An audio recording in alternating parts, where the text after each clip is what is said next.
So, oh my goodness, do I have the resources? Another SS10, oh shit, brother.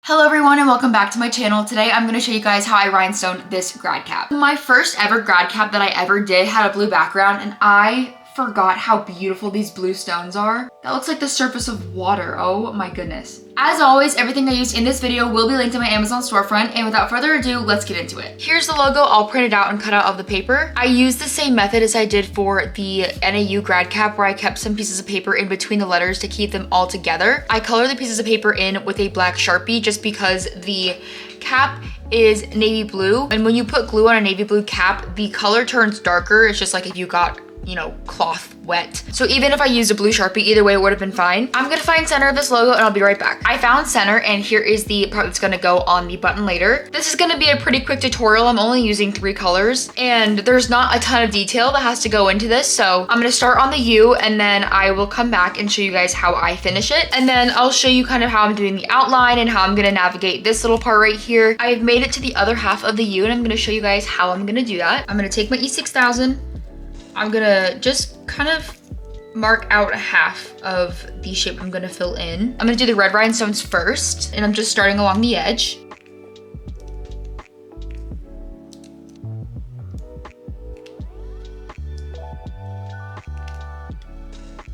And I'm just finishing up this one section by filling in the crystal stones. Right there is a little bit too small for an SS16, so I'm just gonna put an SS10 in that corner. Now moving on to the rest of this shape. In small circular motions, I'm just gonna fill in the space so the glue meets all the edges and it also gets right in between all of the little scalloped edges that the stones create. And then to fill in these smaller spaces, I'm just gonna use SS3 and SS10 stones. And then finishing off the section with the crystal stones. And then for this top part right here, just gonna glob some glue on there and then use my tool again to fill out the space just in small circles. And then what I'm gonna do essentially is just continue these lines all the way up because it'll make filling in these corners a lot easier later. To fill in this small space, I'm gonna put an SS10 stone right there and then use a couple of SS3s to fill in that gap. Just trying to keep this as neat as possible and then filling in that one small gap with a couple of smaller stones. Doing the same thing as before, just continuing those honeycombed lines.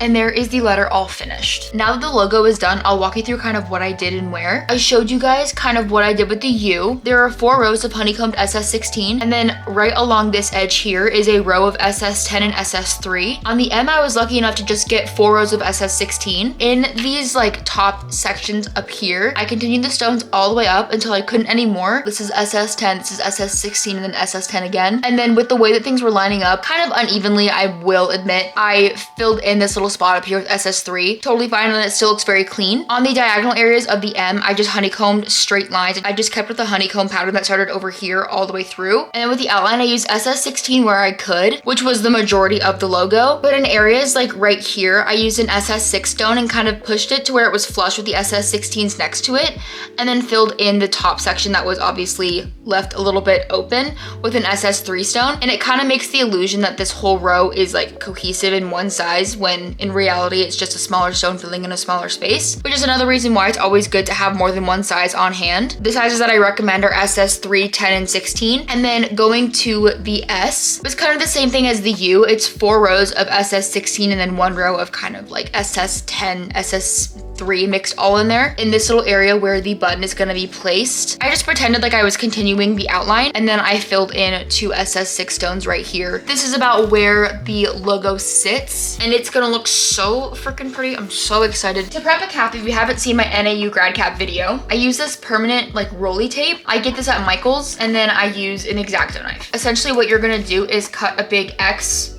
in the cap and then cut another like plus sign, I guess. Also, the button came off of this cap, which is great. If it doesn't, that's not a problem. You might just have to really pull to get the fabric away from it or like really kind of saw in there. Cut a big X in the cap. There is the X if you can see that. And then cut right down the center of those little triangles. And then what you're gonna do is just cut the little points off of each triangle. This is just so that it doesn't overlap in the center and make it all like bunched up and messy. Now what you're gonna do is you're gonna take your little adhesive thing, gonna roll it on. What you're gonna do is you're gonna take the fabric, pull it, and then lay it right on top of the tape and press it down. And that way it makes it perfectly flat on the cap. Perfect to rhinestone on top of. Well, I just ran out of all of my adhesive, which is awesome. And of course it would happen during a tutorial. So just keep doing that all the way around. I only have 2 little triangles left, but hopefully you get the gist. If not, the NAU Grad Cap video also goes over it, so you can check that out as well. And then I have blue paint that matches this almost perfectly. I guess I could have used that for the logo. I didn't even think about that. Anyways, I have blue paint that I'm going to paint around this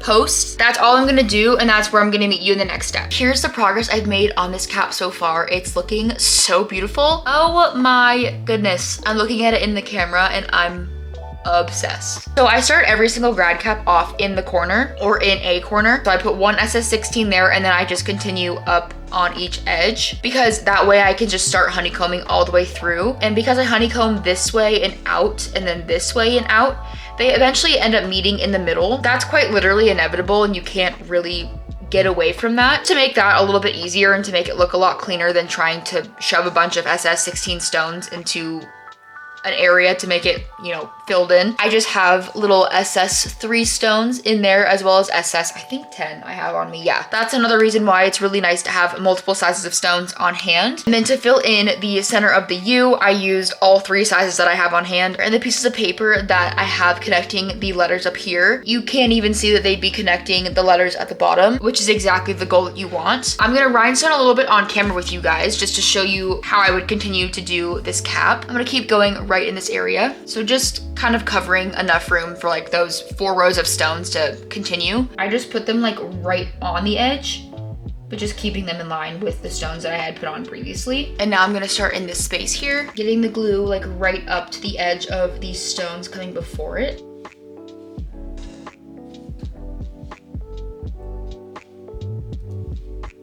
All right, and now that I'm getting all the way up to the edge of the logo, I am gonna put SS16 stones directly after these crystal stones. And then where I have to, I will fill in the rest with the small stones. And then I'm just gonna continue this section, keep rhinestoning in like 4 or 5 rows at a time. One thing that I would refrain from doing is that if you drop a stone a little bit further away from the line, just because it like falls off your crystal picker or something, don't push it back into the row. Well, I guess more specifically for like these blue stones, if you do that, the glue will kind of show like a weird ring of like lighter blue around it, and you don't want that. Again, if any of this is not making sense, please let me know and I will try I'll try to answer your questions as best I can. I'm gonna fill in this triangle here. Again, I'm gonna do a row of SS16 to line the letter first. And eventually I'm gonna meet in the middle somewhere and have to use smaller stones to fill in this area. And there is that little area filled in. And I don't know if you can tell on the camera, but right here, there's a little bit unevenness in the fabric. What I'm gonna do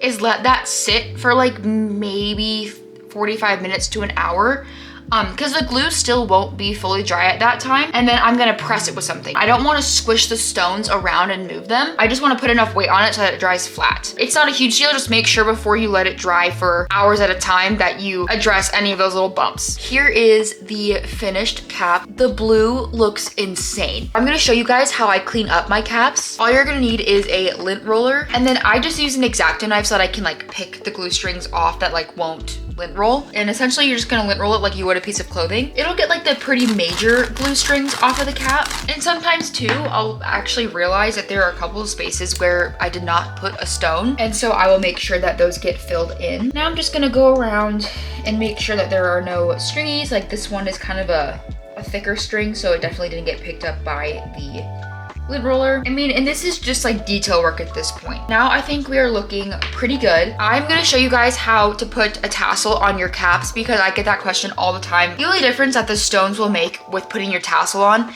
is that it might just be a little bit more snug. So you might have to like really wiggle your tassel on there, but it definitely should still go on exactly the way that it's supposed to. Oh, sorry, that was really loud. I'm gonna just make sure this one fits on there. And just like that, the tassel is on your cap. And you can still move it from left to right and everything. It's just gonna be snug underneath the button, that's all. And then it just removes the same way. The button might twist a little bit, but you just twist it right back into place. and there she is. That is it for this video. Hopefully I was able to answer some of your questions. If you have any other questions, please feel free to comment down below. You can email me, you can DM me on Instagram or TikTok, whatever floats your boat. This cap was so much fun to do and I am obsessed with how it turned out. I could sit here for hours and do this. Oh my God. Anyways, I digress. Thank you all again for all the support and I'll see you in the next one.